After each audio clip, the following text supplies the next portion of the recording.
오늘 우리는 2026년의 첫 번째 새해 주일을 맞이하면서 하나님께 감사의 예배를 드리고 있습니다.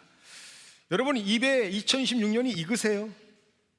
2026년, 아직까지도 2025년이 익숙한데 그 2025년이라는 그 말이 벌써 작년이 되어버렸습니다. 그런데 여러분 기억하십니까? 지난 12월이죠 2026년도 새해를 준비하면서 한 달간 만약 여러분들 새해에는 성경을 읽거나 신앙에 대해서 궁금한 것이 있다면 무엇이든지 물어보세요.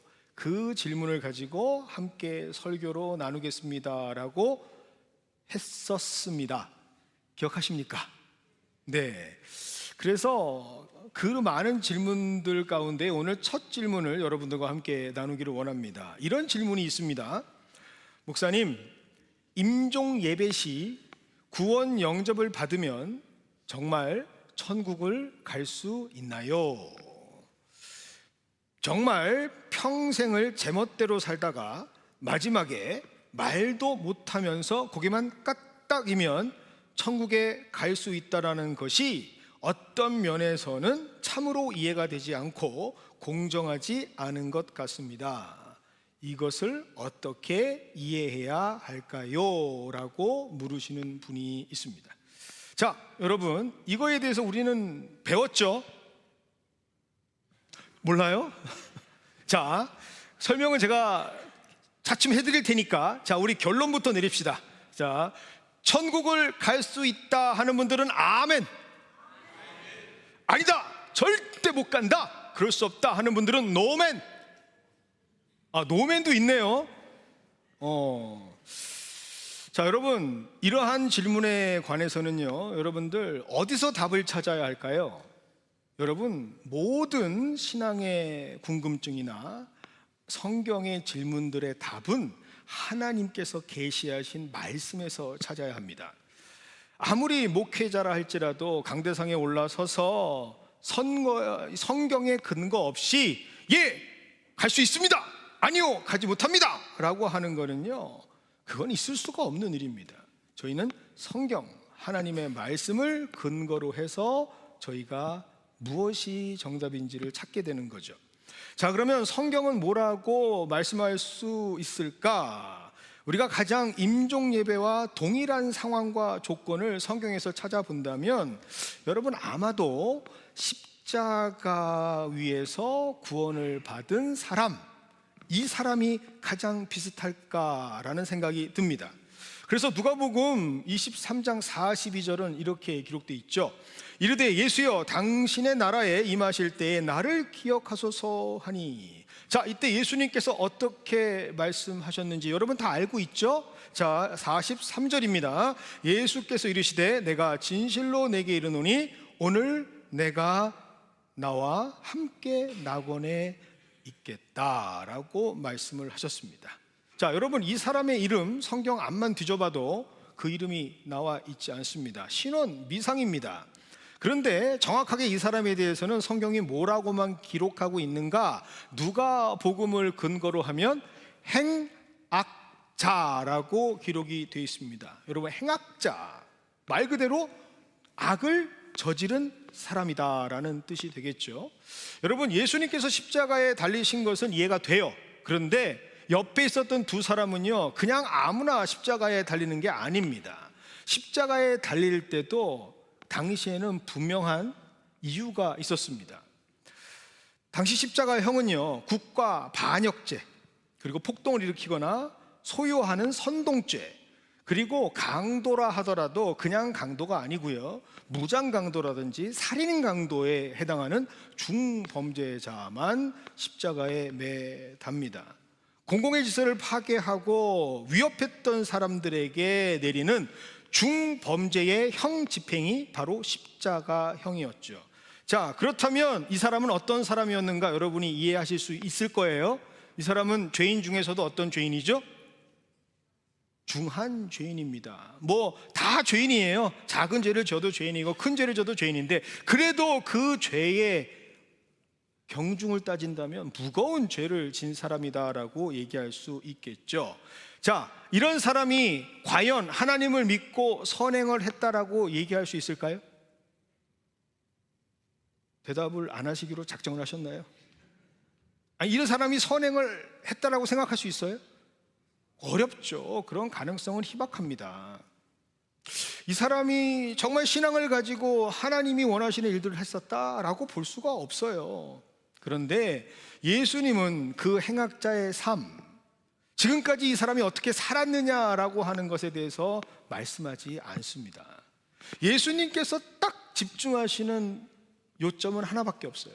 그것은 이 사람이 지금 나를 믿고 있느냐, 나를 신뢰하고 있느냐라고 하는 딱 그 주제밖에 없습니다. 그래서 구원은요, 사람의 행위로 얻는 것이 아니라 무엇으로 얻는다? 은혜로 얻는 것이다 라는 것을 우리는 알고 있습니다. 여러분, 구원은요, 사람의 어떠한 공로로 얻는 게 아니에요. 구원은 우리는 무엇으로 얻었다라는 것으로 배웠죠? 구원은 믿음으로 얻게 되는 것이다 라는 것을 우리는 알고 있습니다. 구원은 어떤 신앙의 오랜 역사라든지 전통을 통해서 얻게 되는 것이 아니라 하나님의 주권적인 은혜로 얻게 된다라는 사실을 성경은 분명하게 말씀하고 있죠. 그래서 에베소서 2장 8절은 이렇게 말하고 있습니다. 너희가 그 은혜에 의하여 믿음으로 말미암아 구원을 받았으니 이것은 너에게 난 것이 아니요 하나님의 선물이다 라고 되어 있어요. 은혜에 의해서 믿음을 얻게 되고 그 믿음 때문에 구원을 얻게 된다라고 하는 거죠. 자, 그러면 이 병상에서 임종을 할 때 여러분 어떻게 우리가 확인해야 되느냐? 여러분이 뭐 목회자가 되든 뭐 성도가 됐든 뭐 우리가 뭐 중직자가 됐든 여러분 그런 상황이 되면 여러분 거두절미하고 구원 영접을 원하시는 분들에게 딱 이 두 가지는 무조건 물어보셔야 돼요. 질문이 하나면 안 돼요. 두 개는 딱 물어보셔야 돼요. 첫 번째 뭐냐? 예수님께서 나를 위해 죽으셨다라는 사실을 믿으십니까? 그러니까 당신을 위해서 예수님께서 십자가에서 죽으셨다라는 사실을 믿으십니까? 라고 무조건 물어야 되고, 두 번째는 뭐예요? 그렇다면 이 순간 그 예수님이 나의 구원자 되십니다라는 것을 믿고 의지합니까? 라는 이 두 가지 질문은 반드시 여러분이 물으셔야 돼요. 그리고 그 두 가지 질문에 눈으로 대답을 하시던 고개를 끄덕이시던 어떤 상황이 됐던 그렇습니다라고 아멘의 의사를 표현하셨다면 그것은 구원을 받는 것이 맞습니다. 왜냐? 고린도전서 12장 3절은 이렇게 기록하고 있기 때문입니다.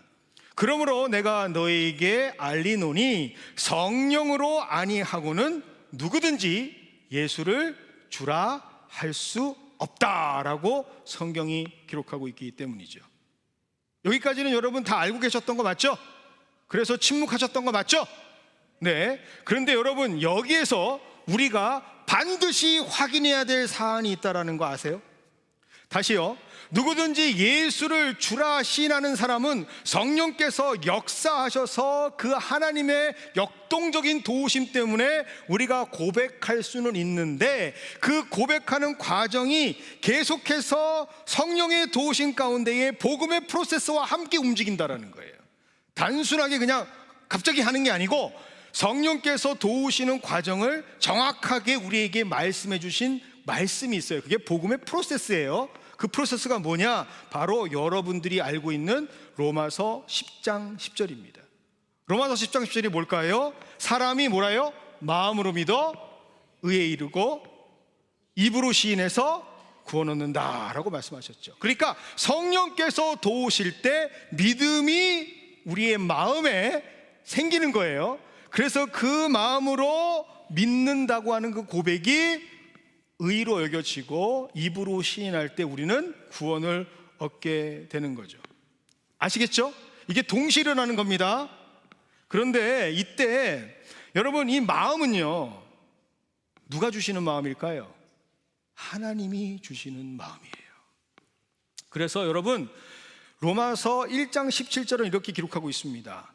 복음에는 하나님의 의, 이 의는 뜻으로 바꿔도 돼요.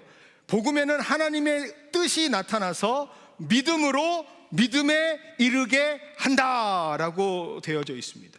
그러니까 믿음이 우리에게 먼저 와요. 하나님이 주신 믿음이 먼저 와서 내게 믿음이 생겨서 믿음에 이르게 되는데, 그래서 이 믿음으로 인하여 의인은 오직 믿음으로 말미암아 살게 된다라고 우리에게 말씀을 하시는 거예요. 그 짧은 순간이지만 하나님의 말씀인 예수님께서 당신을 위해 십자가에서 죽으셨습니다라는 질문 가운데에 그 복음이 전해질 때 하나님의 강력한 믿음이 그에게 전달돼서 그것을 받아들이는 사람은 어떻게 된다고요? 믿음이 생겨서 믿습니다라고 얘기할 수 있는 거예요. 그리고 그 믿음 때문에, 그 받아들임의 사건 때문에 하나님께서는 우리에게 뭐라고 말씀하신다? 의롭다라고 말씀하신다. 그래서 우리는 구원을 얻게 되는 거예요. 그런데 문제는 이러한 영적인 하나님의 역사 없이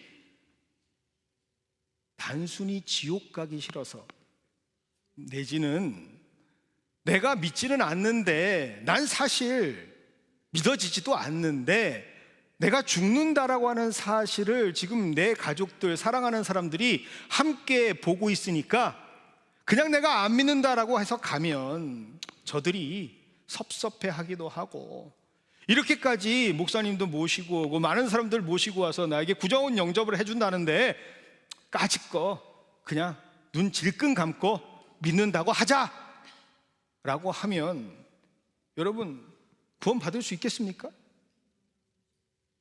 미안하고 죄송한 얘기지만 성경 어디에도 그런 사람들은 구원받았다는 얘기가 없어요. 정확하게 여러분 이걸 구분하셔야 되는 거예요. 예라고 했다고 해서 다 구원받은 게 아니란 말이에요. 하나님이 주시는 귀한 인도하심 가운데, 은혜 가운데에 내가 영적으로 반응되어져서 튀어나오고 고백되어지는 아멘이라면 it's okay. 그러나 사람의 마음, 사람의 생각으로 말하는 예스는 아니라는 거예요. 그런데 여러분 중요한 사실, 이것을 가장 정확하게 아는 분은 누구밖에 없을까요? 하나님 한 분밖에 없어요. 구원은요 우리의 영역이 아닙니다. 구원은 하나님의 영역이란 말이에요. 그래서 목회자들이 가장 중요하고요, 조심해야 되고, 또 교회에 기름 부으심 받은 사람들, 장로님들, 우리 권사님들, 우리 집사님들 조심하셔야 돼요. 섣불리 구원의 유무를 판단하시는 건 큰 죄를 범하게 되는 겁니다. 그냥 끄떡였다고 아유 그냥 천국 갔어. 여러분 그렇게 얘기하는 거 쉬운 얘기 아니에요. 왜냐하면 그건 예수 그리스도의 피값을요 값싼 은혜로 바꿔버리는 범죄 행위예요. 아이고 평생 안 믿었으니 구원은 무슨 구원이야, 아이고 날 샜어 못 가. 여러분 그거는요 자기가 하나님 자리에 올라서는 거예요. 하나님께서 행하시면 행악자도 구원을 얻습니다. 우리에게 그래서 가능한 것이 있다면 나 같은 죄인도 하나님께서 구원하셨는데, 나같이 정말 벌레만도 못한 나의 삶, 하나님께 다 고발될 수밖에 없는 그 죄도 하나님께서 넓고 깊은 마음으로 감싸 안아주셨는데, 언제나 의로우시고 자비우시는 하나님께서 그 짧은 찰나의 순간일지라도 성령의 도우심으로 지금 구원 영접을 요청하고 있는 이 사람에게 구원의 역사를 이루어 주실 것이다 라고 하는 것을 신뢰하고 믿으면서 마지막 순간까지 사랑하는 그에게, 그가 비록 인생의 대부분은 죄를 졌다 하더라도 영원한 생명을 얻을 수 있도록 안타까운 마음과 사랑하는 마음으로 적극적으로 권하는 것이 바로 성도의 삶입니다. 이것을 여러분 분명히 아시기를 원합니다. 그래서 성도의 삶은요 끊임없이 점검하는 거예요. 끊임없이 무엇을 점검하는 거냐? 나의 믿음을 어디 앞에서? 하나님 말씀 앞에서 이 믿음이 진짜 하나님께서 주신 믿음인가, 하나님께로부터 온 믿음인가, 아니면 나로부터 시작되는 거짓, 허구의 믿음인가 라고 하는 것을 여러분이 항상 점검하셔야 합니다. 이러한 관점에서 2026년의 새해는 우리가 가진 이 믿음을 진정으로 하나님 앞에 인정받을 수 있는 믿음으로 여러분들이 온전한 믿음인지 아닌지 점검하는 시간으로 시작했으면 좋겠습니다. 그래서 오늘 어떤 의미에서는 올해 우리 모두에게 주시는 말씀에 집중하면서 우리가 반드시 살펴봐야 할 말씀이 우리 교회에 주신 표 말씀이에요. 야고보서 2장 22절의 말씀이죠. 우리 다 함께 한 목소리로 주의 말씀을 읽어보겠습니다. 시작. 내가 보거니와 믿음이 그의 행함과 함께 일하고 행함으로 믿음이 온전하게 되었느니라. 아멘. 정말 사랑하는 우리 성도 여러분, 성도들이 너무나 쉽게 하는 말 중에 어떤 말이 있느냐? 바로 나는 믿습니다 라는 말이 있습니다. 믿습니다. 말은 참 잘합니다. 그런데 중요한 사실은 성경 그 어디에도 말로만 하는 믿음을 보고 완성된 믿음 또는 온전한 믿음이라고 말씀하신 곳이 없어요. 성경은 우리가 믿는다라고 하는 고백을 가지고 그 믿음을 보면서 이건 참 좋은 믿음이야 라고 말씀하신 적이 없다니까요. 여러분, 성경에 보면 그 믿음에는 반드시 따라와야 하는 것이 있는데 그것이 바로 행함이라고 하는 겁니다. 더 구체적으로 말씀을 드리면 믿음이 열매를 맺는 것이 바로 행함이라는 거예요. 그래서 이 행함이 있어야만 우리에게는 뭐라고 말씀하신다고요? 그 믿음이 온전한 믿음이다라고 말씀을 하시는 겁니다. 그래서 오늘 이 말씀이요, 많은 신앙인들을 헷갈리게 만들고요, 많은 신학자들은요 화가 나게 만드는 말씀이에요. 사실 여러분들 종교개혁, 우리가 개혁교회라는 건 알고 계시죠? 네, 리폼 철치, 이것도 오늘 처음 하셨으면 큰일 납니다. 우리는 개혁교회입니다. 그런데 개혁을 할 때 가장 많은 일들을 또 담당했던 사람이 우리가 잘 아는 마틴 루터라는 사람이죠. 이제 500년 전 일이지만, 그런데 이 마틴 루터가요 가장 힘들어했던 성경이 어딜까요? 바로 이 야고보서예요. 쓰여지기는 야고보서가 먼저 쓰여졌는데 정경, 그러니까 캐논이라고 하는 66권의 성경으로 들어오기에는 가장 늦게 들어온 성경책 중에 하나가 바로 이 야고보서라는 성경입니다. 왠지 아세요? 오직 의인은 믿음으로 말미암아 살리라 라고 하는 이 신칭의와 이 행함이 없는 믿음은 죽은 믿음이다라는 게 계속 부딪히니까 어떻게 할 줄을 모르는 거예요, 이걸. 그런데 여러분, 그건 성경을 제대로 몰라서 그런 얘기를 하는 거죠. 신학자들도 그렇게 헷갈리게 얘기하고 혼동스러웠고 성도들을 어렵게 만들었는데, 그럼 어떻게 우리는 이 행함이라고 하는 것들을 이해해야 하는 걸까? 여러분, 이것을 위해서 한번 우리 성경을 함께 나누어 보도록 하겠습니다. 오늘은 좀 집중해서 잘 들어주셨으면 좋겠어요. 자, 사도 야고보는요 인류 최초의 교회, 그러니까 정말 하나님께서 가장 처음 만드신 교회인 어디 교회?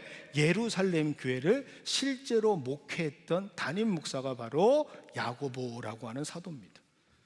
여러분, 우리가 알고 있듯이 예루살렘 교회는 어떤 교회인가요? 마가의 다락방에서 성령의 임재를 통해서 120문도가 방언을 하고 성령의 능력을 받아서 하나님의 놀라운 말씀의 교회를 세운 교회가 바로 예루살렘 교회예요. 그 교회가요 정말 본질적인 교회고, 모든 교회가 껐떡하면 하는 말 있죠. 초대교회로 돌아가자, 예전으로 돌아가자, 그 처음으로 돌아가자 라고 하는 교회가 어떤 교회일까요? 바로 이 예루살렘 교회란 말입니다. 얼마나 대단한 교회겠습니까? 자, 여기서 한번 질문을 하나 드립니다. 예루살렘 교회가 좋은 교회인가요? 우리 교회가 좋은 교회인가요? 왜 말씀을 못하세요? 다시, 예루살렘 교회가 좋은 교회예요? 우리 교회가 좋은 교회예요? 예루살렘이 아니라 우루살렘이라는 교회라고. 여러분, 저는요 성경을 보면서 오늘 말씀을 준비하면서 별반 차이가 없구나라는 걸 느낍니다. 왠가 볼게요.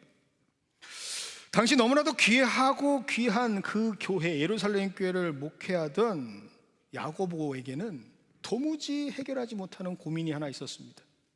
매일 밤 가슴을 치면서 하나님께 외쳤던 그의 심령 가운데에 고민이 하나 있었어요. 그 고민이 무엇이었는가? 교회를 구성하는 예수의 몸된 지체들, 이 성도들이 말로는 믿는다라고 말하면서 세상과 구별됐다라고 하는 이 사람들이, 예수로 죽고 십자가로 다시 태어났다고 하는 사람들이, 항상 기도에 힘쓰고 예배를 열심히 한 사람들이 실제 삶에서는 전혀 변화가 없다라는 사실입니다. 성경에 기록되어 있었던 예루살렘의 가장 심각했던 문제가 뭔지 아세요? 바로 편애입니다. 믿음이 있다는 사람들이 여전히 행하는 일들은요, 나하고 친한 사람들에게 사랑을 주는 거예요.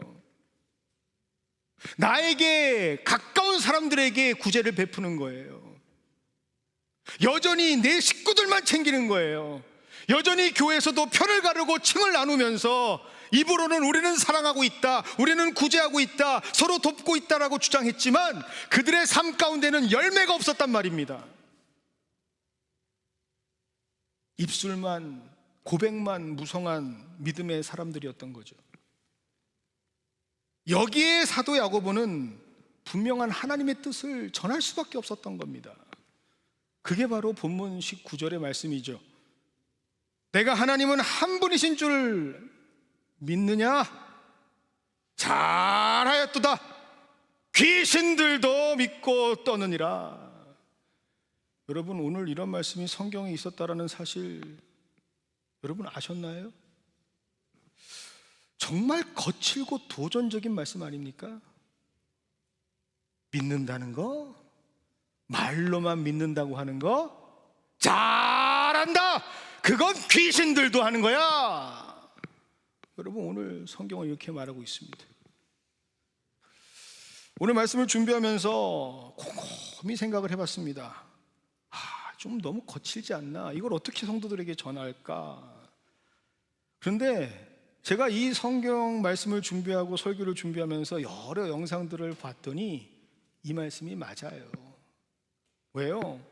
여러분, 이단들이 집회하는 것들을 제가 쭉 보니까 이단 집회 영상에서 가장 많이 나오는 말이 어떤 말인 줄 아십니까? 몇십니까? 이 믿습니까? 말하는 말이 제일 많이 나와요. 몇십니까? 계속 물어봐요. 믿는다는 거 그 자리에서는 할 수 있겠죠. 그런데 믿는다는 그 말뿐인 것은 온전한 믿음이라 할 수가 없습니다. 진정한 믿음이라면 그 믿음은 반드시 그 믿음의 열매, 즉 행함이라는 것이 동반되게 되는 거죠.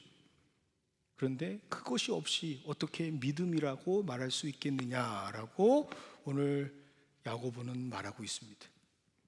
여러분, 믿음이 씨앗이라면, 그렇다면 행함은 뭘까요? 그 씨앗이 맺게 되는 열매를 뜻합니다. 그런데 여러분, 열매가 맺어지지 않는 씨앗이라면 여러분, 이 씨앗의 상태는 어떤 상태라고 말할 수 있을까요? 죽은 씨앗이라고 말해야 되지 않겠습니까? 여러분, 우리가 믿음의 첫 시작은 은혜로 값없이 받은 선물로 정말 믿음으로 시작할 수 있어요. 그런데 그 믿음은요, 반드시 자라야 합니다. 믿음은 가만히 있는 게 아니라 생명력이 있기 때문에 믿음은 자랄 수밖에 없어요.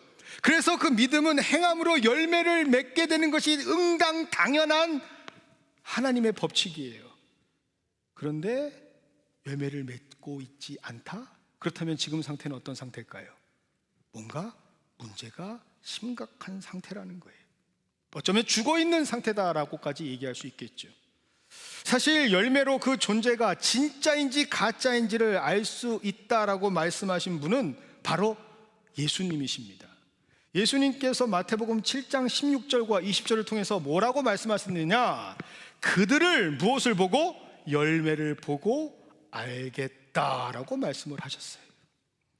예수님께서는 진정으로 하나님을 믿는 자인지 그렇지 않은 자인지 그 정체성의 기준을요, 믿는다라고 하는 말과 고백에 두지 않으신다라는 거예요. 예수님께서는 분명하게 제사장, 서기관, 레위인들 그들의 직분이 그 믿음을 검증한다라고 말씀하지 않습니다. 오직 그들의 삶에서 맺어가는 행함이라고 하는 열매를 통해서 그 믿음이 진짜 믿음인지 아니면 가짜 믿음인지 그 진위를 예수님께서는 판단하셨죠. 여러분, 예수님 사랑하십니까? 여기만 사랑하나 봐요. 예수님 사랑하십니까? 여러분, 예수님 사랑하신다면 어떻게 여러분 그것을 증거하실 수 있어요? 예수님 사랑하는 거 어떻게 증거하실 수 있어요? 많은 사람들은 내가 예수님을 사랑한다는 것이 교회에 나오고 예배를 드리고 그런 것이 내가 예수님을 사랑하는 겁니다 라고 하는 사람들이 있어요. 또 어떤 분들은 찬양을 준비하고 성가대로 봉사하고 심지어 목회자들은 말씀을 준비하고 이런 것이 내가 예수님을 사랑하는 겁니다 라고 착각하는 경우도 있어요. 교회에서 식사를 감당하면서 꾸준히를 감당하면서 이게 내가 예수님을 사랑하는 고백입니다 라고 말하는 사람도 있어요. 그런데 여러분, 정확하게 성경대로 말씀드릴게요. 우리의 신앙의 모습은 무엇으로 검증받을 수 있다고요? 말씀으로 검증받을 수 있어요. 그렇다면 요한복음 14장 21절에 뭐라고 기록하고 있죠? 나의 계명을 지키는 자라야 나를 사랑하는 자다라고 말씀하십니다. 봉사하고 희생하고 하는 거 그렇게 보일 수는 있어요. 그러나 그의 삶 가운데 말씀과 전혀 상관없는 삶을 살고 있다? 전혀 말씀이 역동적으로 열매 맺지 못하고 있다? 말씀 따로, 내 생각 따로, 내 생활 따로, 말씀 따로 그렇게 살고 있다? 그러면 예수님 사랑하는 거 아닙니다. 여러분, 예수님께서 분명히 말씀하셨어요. 나를 사랑한다면 나의 말씀, 나의 계명을 지키는 행함으로 그 사랑을 증명하라라고 말이죠. 여러분, 행함으로 증명될 때 뭐라고 말씀하시는 줄 아십니까? 내가 만나주겠다라고 말씀하세요. 많은 분들이 그래요. 목사님, 어떻게 하면 예수님 만나는 겁니까? 예수님 만나고 싶어요. 여러분, 말씀대로 하시면 돼요. 여러분이 예수님을 사랑하는 그 말씀대로 살아가는 행함의 열매가 있으면 예수님께서는 여러분의 삶에 기꺼이 나타나 주시고 말씀해 주시고 함께 해 주실 줄 믿습니다. 이것을 분명히 알고 있었던 사람이 누굴까요? 바로 예수님의 동생 야고보였단 말입니다. 그래서 이 야고보는 안타까운 심정으로 지금 20절을 선포하고 있습니다. 아, 허탄한 사람아, 행함이 없는 믿음이 헛것인 줄을 모르느냐. 세상 그 누구도 여러분 열매 없는 나무를 보고요, 보이지 않는 열매가 있군, 이렇게 얘기하는 사람은 없어요. 또 못 알아들으셨나요? 다시 할까요? 다시 할게요. 자, 나무가 열매가 없어요. 열매가 없는데 그 누구도 보이지 않는 열매가 있어, 이렇게 얘기하는 사람 없다고요. 그런데 이렇게 얘기하는 사람들은 있어요. 누구죠? 바로 믿는다라는 사람들이. 교회에서는 그렇게 봐요. 분명히 열매는 없는데 보이지 않는 열매를 맺고 있군. 이게 무슨 말입니까? 이렇게 얘기하는 사람들은 어떤 사람들이냐? 보통 현실을 부정하고 자신의 노력이나 미련이 가득한 사람들. 그 나무 곧 맺게 될 거야, 맺게 될 거야, 보이지 않는데 가능성만 가지고 있는 사람들. 근데 그 가능성도 자기 착각인 사람들. 그러한 사람들이 말하는 거예요. 여러분, 분명히 예수님께서는 뭐라 말씀하셨는지 우리 요한복음 15장 1절과 2절 한번 볼까요? 나는 참 포도나무요, 내 아버지는 농부라. 내 아버지 하나님이 농부라고 말씀하셨습니다. 그런데 그 농부가 뭘 하는지 보세요. 물은 내게 붙어 있어 열매를 맺지 아니하는 가지는 그 농부 아버지께서 그것을 제거해 버리겠다라고 말씀하십니다. 그런데 너무나 많은 현대를 살아가는 성도들은요, 자기가 열매 없는 모습을 직시하지 못하고 나에게는 보이지는 않지만 열매가 있습니다라고 주장하고 착각하고 믿고 있습니다. 자신의 영적인 모습을 위선으로 가득 채우면서 스스로 영적 자기 위로를 하고 있단 말입니다. 이러한 모습으로 살아갈 때 우리에게 어떠한 일이 벌어지는가? 오늘 말씀 이 15장에만 기록된 것이 아니라 또 다른 말씀 누가복음 13장 7절은 분명하게 이렇게 말씀하고 있습니다. 보라, 내가 3년을 와서 이 무화과나무에서 열매를 구하되 얻지 못하니 찍어버리라. 어찌 땅만 버리게 하리요. 여러분, 왜 이렇게까지 강하게 예수님께서 말씀하시는 줄 아십니까? 진짜 우리의 믿음이 정말 하나님께서 허락하신 믿음이 아닐 땐 가짜 믿음으로 살아가는 그 믿음을 과감하게 베어버리시겠다는 얘기입니다. 그리고 그 베어진 자리에 하나님께서 진짜 믿음을 심으시겠다는 말이에요. 여러분, 이걸 아셔야 돼요. 믿음에는 두 가지 믿음이 있습니다. 그 첫 번째는 무슨 믿음이냐? 바로 하나님께서 주시는 믿음이에요. 이걸 신학적으로 얘기하면 객관적 믿음이라고 말합니다. 그런데 두 번째는 어떤 믿음이 있느냐? 나로부터 시작되는 믿음이 있습니다. 그것을 신학적 용어로 주관적 믿음이라고 말합니다. 그런데 이 중에 참된 믿음은 어떤 믿음일까요? 하나님께서 주시는 객관적 믿음이 나에게 시작되어야 그 믿음이 바로 하나님이 주신 믿음이니까 행함이라는 열매를 맺을 수 있는 믿음이라는 사실이죠. 이 진짜 믿음이 우리에게 부어질 때만이 우리의 중심이 움직이고 우리의 삶이 바뀌어지고 우리 삶의 디렉션이 달라지는 겁니다. 여러분, 보통 우리가 성경을 이야기할 때 우리의 믿음의 조상이라고 하면 누구를 말할까요? 아브라함을 믿음의 조상이라고 말을 합니다.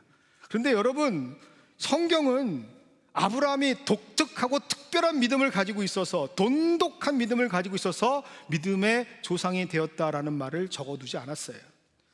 여러분, 아브라함과 동시에 살았던 의인이 있었습니다. 그 의인이 누군지 아세요? 바로 욥이라는 사람이었어요. 자, 아브라함과 욥을 딱 비교하면 누가 더 훌륭한 사람일까요? 누가 더 훌륭한 사람이에요? 욥이 훌륭한 사람이죠. 믿음만 따지고 본다면 훨씬 더 욥이 존귀하고 위대한 믿음을 가지고 있어서 욥을 선택하는 것이 옳아요. 그런데 하나님께서는 욥을 선택하신 것이 아니라 아브라함을 선택하십니다. 왜 아브라함을 선택하셨을까? 여러분, 여기에서 우리가 분명한 하나님 말씀을 들으셔야 돼요. 왜 욥이나 아브라함을 택하셨는가? 그것은 아브라함을 통해서 믿음의 조상으로 삼으신 그의 삶이 세상 모든 사람에게 하나님이 주신 객관적 믿음이 어떻게 사람을 바꾸어 나가는지를 보여주기 위한 샘플이기 때문에, 하나님의 믿음이 어떻게 사람의 안에서 작용하고 사람을 변화시켜 나가는지를 보여주는 가장 보기 좋은 샘플이기 때문에 그를 믿음의 조상이라고 말하는 겁니다. 여러분, 히브리서 11장을 보면 아브라함이 믿음으로 갈대아 우르를 떠났다라고 기록하고 있죠. 그런데 그때 그 믿음은 어떤 믿음이냐? 주관적 믿음을 얘기하는 거예요. 그래, 떠나야지. 그런데 그가 떠난다고 떠나서 계속해서 가나안 땅으로 갔습니까? 아니요. 갈대아 우르를 떠나서 하란에 머물고 하란에서도 아버지가 죽고 그때 하나님이 다시 나타나셔서 그를 바꾸셔서 그가 가나안으로 가는 거예요. 주관적 믿음은요, 절대로 사람에게 행함이라는 열매를 맺지 못합니다.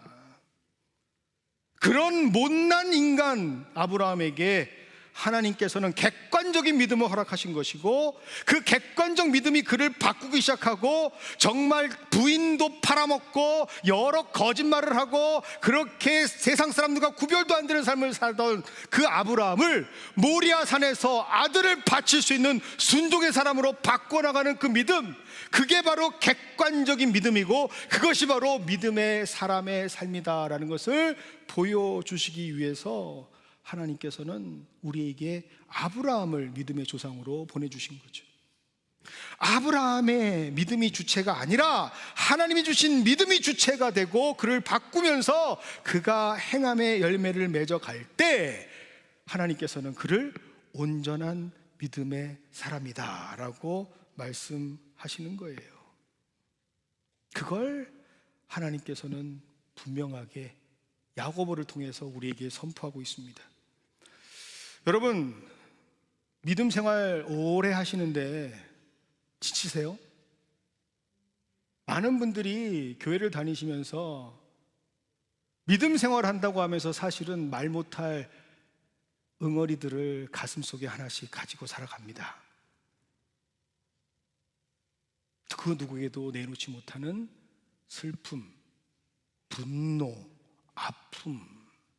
그러다가 혼자 뭔가를 해보겠다고 그렇게 열심을 다하다가 결국엔 지쳐 쓰러져요.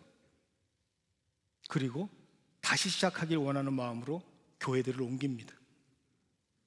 그거 하나님이 원하시는 모습일까요? 여러분, 그거 하나님 원하시는 거 아닙니다. 진짜 하나님이 원하신다면, 정말 하나님이 주신 객관적 믿음이 내가 그 믿음으로 살아가는 사람이라면 아무리 힘들고 어렵고 괴롭고 어려운 상황 속에서도 견뎌냅니다. 왜요? 이건 내 믿음이 아니고 하나님이 주신 믿음이니까 그 믿음이 나로 하여금 그 상황을 뚫고 여러 가지 모습들 속에서 변화받는 놀라운 능력의 행함이라는 열매를 맺게 해주시기 때문에, 그래서 그 행함의 열매를 맺는 사람들은 어떻게 해요? 내가 달라지는 거예요. 내가 변화받는 거예요. 그 모습으로 하나님께서는 나를 바꾸시는 놀라운 은혜를 덧입게 되는 거죠. 여러분, 지금 열매를 맺지 못하고 그저 허공만 채우고 있는 주관적 믿음으로 살아가고 있다면 올해는 그 믿음 뿌리 뽑으셔야죠. 올해는 그 자리 하나님이 주시는 믿음으로 대체하셔야죠. 하나님께서 우리와 함께 하실 줄 믿습니다. 우리를 사랑하시기에 열매 없어 죽어있는 모습을 도무지 볼 수 없는 하나님께서는 열매 맺는 행함으로 완전한 믿음의 사람이 되게 하시는 하나님이실 줄 믿습니다. 그 말씀을 우리에게 선포하시는 거예요. 진짜 신앙의 모습이라면 그 하나님의 음성을 들으시기 바랍니다. 그래서 오늘 이 말씀이 나에게 조금은 아파와야 돼요. 이 말씀이 조금은 나를 힘든 말씀으로 고백하게 해야 해요. 그것은 여러분 좋은 징조입니다. 왜요? 내가 살아있다라는 사인입니다. 하나님이 내게 자극 주셨을 때 내가 살아있으니까 반응하게 되는, 그래도 나에게는 여전히 희망이 있고 그 희망을 하나님께서는 놓치지 않고 함께 하신다라고 하는 하나님의 사랑으로 말씀의 진리를 깨닫게 되는 우리 모두가 되시기를 주님의 이름으로 축원드립니다. 이제 성찬으로 여러분들을 초대합니다.